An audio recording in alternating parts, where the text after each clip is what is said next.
ನಮಸ್ಕಾರ ಕರ್ನಾಟಕ. ನೀವು ನೋಡ್ತಾ ಇರೋದು RUV ಯೂಟ್ಯೂಬ್ ಚಾನೆಲ್. ನಾನು ನಿಮ್ಮ ಉಪೇಂದ್ರ ಆಹಾನ್.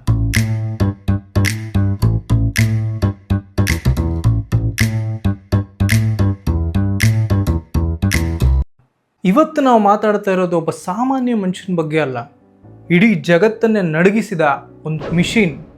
ಹಿ is none other than the dragon Bruce ಲೀ.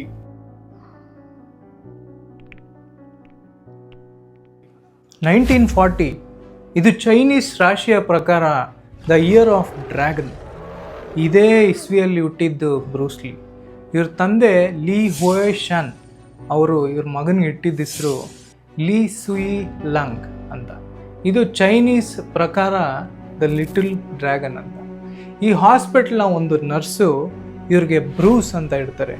ಕೊನೆಗೆ ಇವ್ರ ಹೆಸರು ಬ್ರೂಸ್ ಲೀ ಆಗುತ್ತೆ. ಬ್ರೂಸ್ ಲೀಗೆ ಚಿಕ್ಕ ವಯಸ್ಸಿಂದ ಸಿಕ್ಕಾಪಟ್ಟೆ ಕೋಪ ಇರುತ್ತೆ. ಹಾಂಗ್ಕಾಂಗ್ಗೆ ಹೋಗಿ ವಾಪಸ್ ಬರೋ ಅಷ್ಟರಲ್ಲಿ ಇವರು ಸ್ಟ್ರೀಟ್ ಫೈಟರ್ ಆಗೋಗಿರ್ತಾರೆ. ಗಲ್ಲಿಗಳಲ್ಲಿ ಜಗಳ ಆಡ್ತಾರೆ, ಗಲಾಟೆ ಮಾಡ್ಕೋತಾ ಇರ್ತಾರೆ.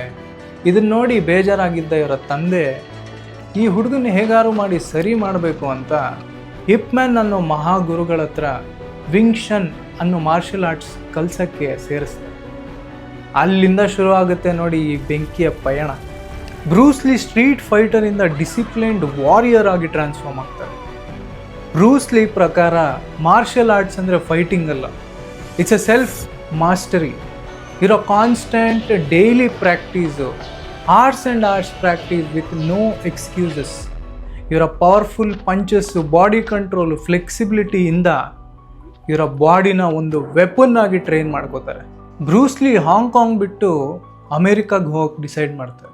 ಆಗ ಇವ್ರ ಜೇಬಲ್ಲಿ ಇದ್ದಿದ್ದು ಕೇವಲ $100. ಇವರು ಅಮೇರಿಕಾದಲ್ಲಿ ಪಾತ್ರೆ ತೊಳೆಯೋ ಕೆಲಸ ಮಾಡ್ತಾರೆ, ಪೇಪರ್ ಹಾಕೋ ಕೆಲಸ ಮಾಡ್ತಾರೆ. ಆದರೆ ಇವ್ರ ತಲೆಯಲ್ಲಿ ಇದ್ದಿದ್ದು ಒಂದೇ, ಮಾರ್ಷಲ್ ಆರ್ಟ್ಸ್. ಇವರು ಆ್ಯಕ್ಟರ್ ಆಗಬೇಕು ಅಂತ ಡಿಸೈಡ್ ಮಾಡಿದಾಗ ಎಷ್ಟೋ ಆಡಿಷನ್ಸ್ನ ಅಟೆಂಡ್ ಮಾಡ್ತಾರೆ. ಆದರೆ ಹಾಲಿವುಡ್ ನಿಮ್ಗೆ ಗೊತ್ತೇ ಇದೆ, ಏಷ್ಯನ್ ಆ್ಯಕ್ಟರ್ಸ್ಗೆ ವ್ಯಾಲ್ಯೂ ತುಂಬಾ ಕಡಿಮೆ. ಎಲ್ಲ ಆಡಿಷನ್ಸಲ್ಲೂ ರಿಜೆಕ್ಟ್ ಆಗ್ತಾರೆ. ಆದರೆ ಇವರ ಪ್ರಯತ್ನ ನಿಲ್ಲಿಸ್ತಾರ? ನೆವರ್.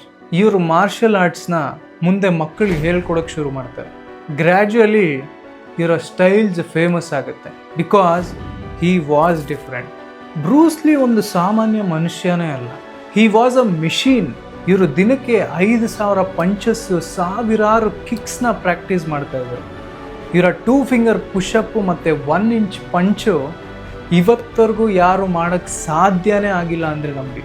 ಇವರು ನಾನ್ ಸ್ಟಾಪ್ ಆಗಿ 1500 ಪುಷಪ್ಸ್ ಮಾಡಿ ಗಿನ್ನಿಸ್ ವರ್ಲ್ಡ್ ರೆಕಾರ್ಡ್ ಮಾಡಿದ್ದಾರೆ, which is I think humanly not possible.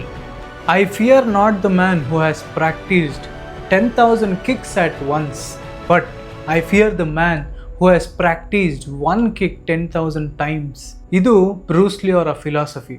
ಇರೋ ಸಣ್ಣ ಪಂಚ್ನಲ್ಲೇ ಇಷ್ಟು ಪವರ್ ಇತ್ತು ಅಂದರೆ ಅದ್ರ ಹಿಂದೆ ಇದ್ದ ಕಾನ್ಸ್ಟೆಂಟ್ ಪ್ರಾಕ್ಟೀಸು, ಫೋಕಸ್, ಡೆಡಿಕೇಶನ್ನೇ ಕಾರಣ. ಬ್ರೂಸ್ ಲೀ ಕೇವಲ ಕುಂಫು ಕಲ್ತಿರಲಿಲ್ಲ, ಬಾಕ್ಸಿಂಗ್ ಕಲ್ತಿದ್ರು, ಫೆನ್ಸಿಂಗ್ ಕಲ್ತಿದ್ರು, ಜೂಡೋ ಕಲ್ತಿದ್ರು, ರೆಸ್ಲಿಂಗ್ ಕಲ್ತಿದ್ರು. ಇದಿಷ್ಟೇ ಅಲ್ಲದೆ ಚಾಚಾ ಡ್ಯಾನ್ಸ್ನಲ್ಲಿ ಹಾಂಗ್ಕಾಂಗ್ ಚಾಂಪಿಯನ್ ಆಗಿದ್ರು.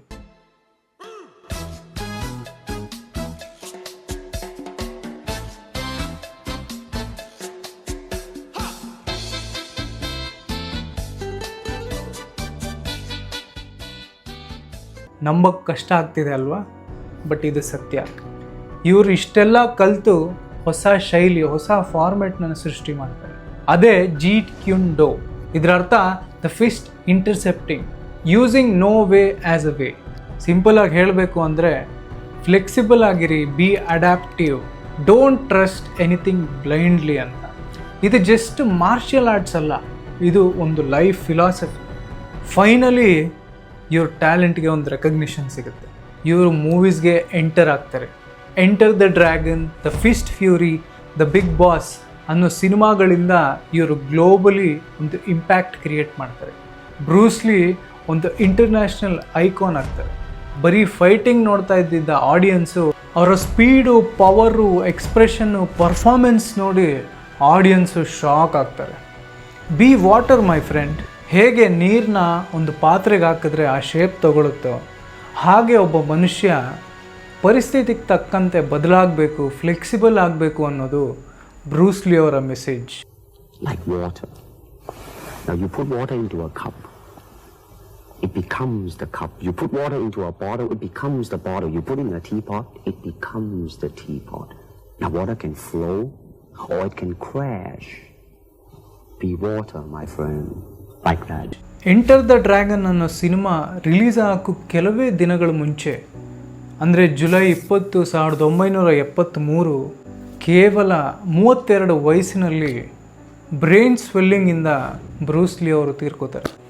ಈ ಒಂದೇ ಸಿನಿಮಾ ಪ್ರಪಂಚದಾದ್ಯಂತ ಮಾರ್ಷಲ್ ಆರ್ಟ್ಸ್ ಕ್ರೇಜ್ ಶುರು ಆಗೋಕ್ಕೆ ಕಾರಣ ಆಗುತ್ತೆ. ಬ್ರೂಸ್ಲಿ ಕೇವಲ ಮಾರ್ಷಲ್ ಆರ್ಟಿಸ್ಟ್ ಆಗಿದ್ರ? No, he was multi skilled personality. Martial arts master, actor, philosopher, writer. He was open minded person. ಇವರ ಡೈಲಿ ರೊಟೀನೇ ತುಂಬ ಸ್ಟ್ರಿಕ್ಟ್ ಆಗಿತ್ತು.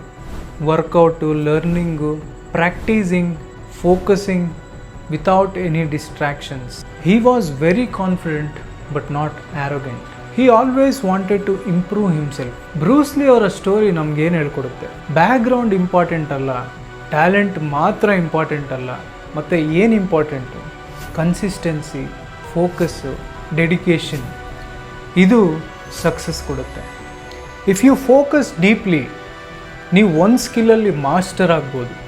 ಇಫ್ ಯು ಸ್ಟೇ ಡಿಸಿಪ್ಲಿನ್ಡ್, ಇಡೀ ಪ್ರಪಂಚನ ಗೆಲ್ಬೋದು. ನಿಮ್ಮ ಲೈಫಲ್ಲಿ ಏನಾಗಬೇಕು ಅಂತ ನಿಮ್ಗೆ ಆಲ್ರೆಡಿ ಗೊತ್ತಿರುತ್ತೆ ಅಲ್ವಾ?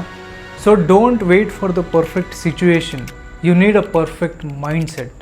So stay focused, don't distract, be disciplined, don't give excuses. ಆವಾಗಲೇ ಸಕ್ಸಸ್ ನಿಮ್ಮದಾಗುತ್ತೆ. ಸೊ ನಾನು ಯಾವಾಗಲೂ ಹೇಳ್ದಂಗೆ spread positiveness, keep inspiring. So this is RUV YouTube channel. ನಾನು ನಿಮ್ಮ ಉಪೇಂದ್ರ ಆಹಾನ್. ಮುಂದಿನ ವಿಡಿಯೋಲಿ ಸಿಗೋವರೆಗೂ ನಮಸ್ಕಾರ.